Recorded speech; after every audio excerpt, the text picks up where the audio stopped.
भीष्म पंचक व्रत। यह व्रत कार्तिक शुक्ल एकादशी से प्रारंभ होकर पूर्णिमा को संपूर्ण होता है। इसको पंच भीखा भी कहते हैं। कार्तिक का स्नान करने वाले स्त्री पुरुष 5 दिन का निराहार व्रत करते हैं। अर्थ, धर्म, काम, मोक्ष के लिए यह व्रत किया जाता है। राजा पृथु ने पूछा, हे नारद जी, भीष्म पंचक व्रत जो कि भगवान को अत्यंत प्रिय है, किस कारण प्रसिद्ध हुआ? तब नारद जी ने कहा, हे राजन, यह व्रत अनादिकाल से है, परंतु बीच में लोप हो गया था। अब फिर ये कैसे प्रसिद्ध हुआ, सो कथा सुनो। श्री कृष्ण जी ने भीष्म जी को यह व्रत बताया था और उन्होंने ही सर्वप्रथम इसे किया था। इसी कारण यह व्रत भीष्म पंचक के नाम से प्रसिद्ध है।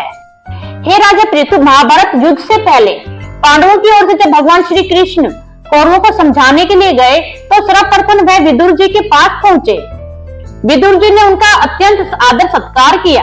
तत्पश्चात श्री कृष्ण जी भीष्म जी के पास गए।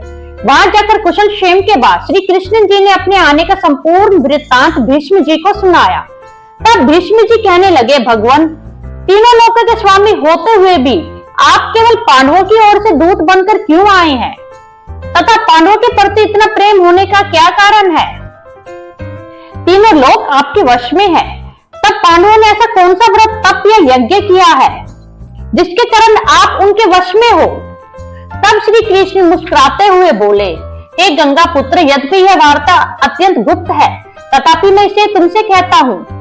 दरअसल पांडवों ने ऐसा व्रत किया है जो मुझको अत्यंत प्रिय है, इस कारण मैं उनके वशीभूत हूँ। अब तुम उसका वृत्तांत सुनो। प्राचीन काल में उज्जैन नामक नगरी में कवि, शुचि, दृढ़, दंत तथा हंस नामक 5 ब्राह्मण रहते थे। वे सभी वेदों के ज्ञाता, युवा, रूपवान तथा गंधर्व विद्या में अत्यंत निपुण थे। वे सभी दिशाओं में भ्रमण करके अपनी गान विद्या द्वारा पर्याप्त धन प्राप्त किया करते थे। एक बार वे मथुरापुरी में सुनील नामक राजा के दरबार में पहुंचे। संगीत कला में निपुण होने के कारण उन्होंने राजसभा में इसका प्रदर्शन करने की इच्छा प्रकट की। वे 4 दिन उपवास तथा परम पवित्र यमुना जी में स्नान करते रहे। फिर उन्होंने किसी से राजा का संपूर्ण वृत्तांत सुना। किसी ने बताया कि राजा की कादम्बरी नामक अत्यंत सुंदर भोग पत्नी है।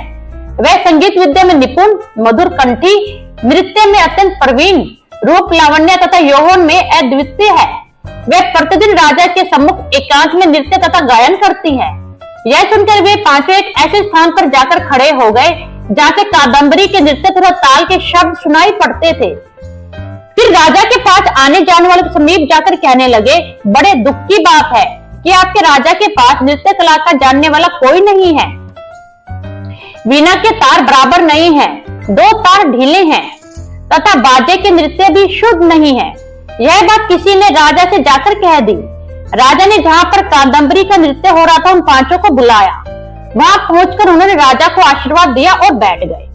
कादम्बरी ने उनको संगीत विद्या में अति निपुण जानकर विशेष नृत्य किया।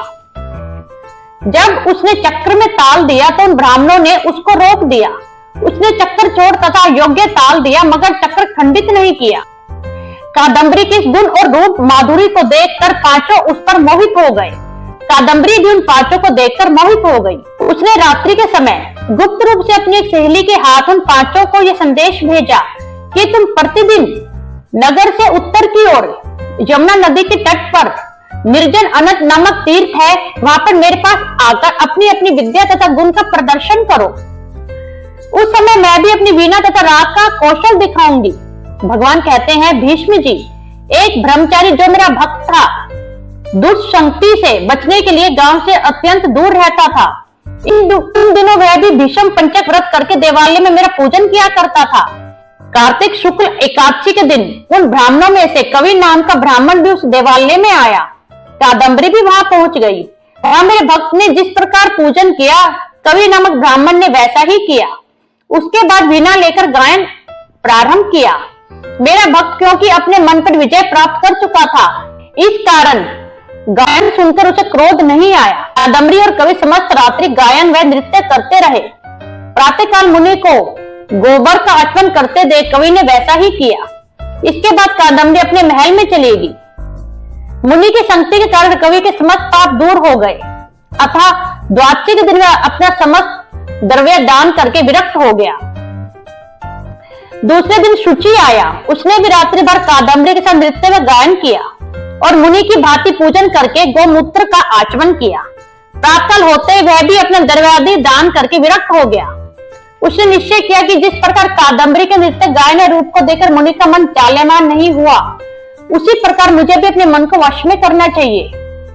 तीसरे दिन त्रयोदशी को दृढ़ नाम वाला ब्राह्मण कादम्बरी से मिलने आया और समस्त रात्रि नृत्य में गायन करने के बाद मुनि की ही भांति उसने भी गो दुग्ध का आचमन किया और फिर विरक्त होकर चला गया। सबसे अंत में अर्थात पूर्णिमा को हंस नामक ब्राह्मण ने आकर मुनि को प्रणाम किया और यमुना में स्नान करके आंवले के वृक्ष के नीचे श्राद्ध कर्म किया। भगवान कहते हैं, हे भीष्म जी, कार्तिक मास में हमारा पूजन में दान पुण्य करने से करोड़ों यज्ञों के समान फल प्राप्त होता है।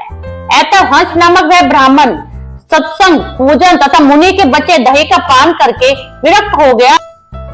उधर राजा ने नित्य प्रति रात्रि में कादम्बरी के मंदिर में जाने का समाचार पाकर उसे महल में बंद कर दिया, जिससे वे मंदिर ना जा सकी।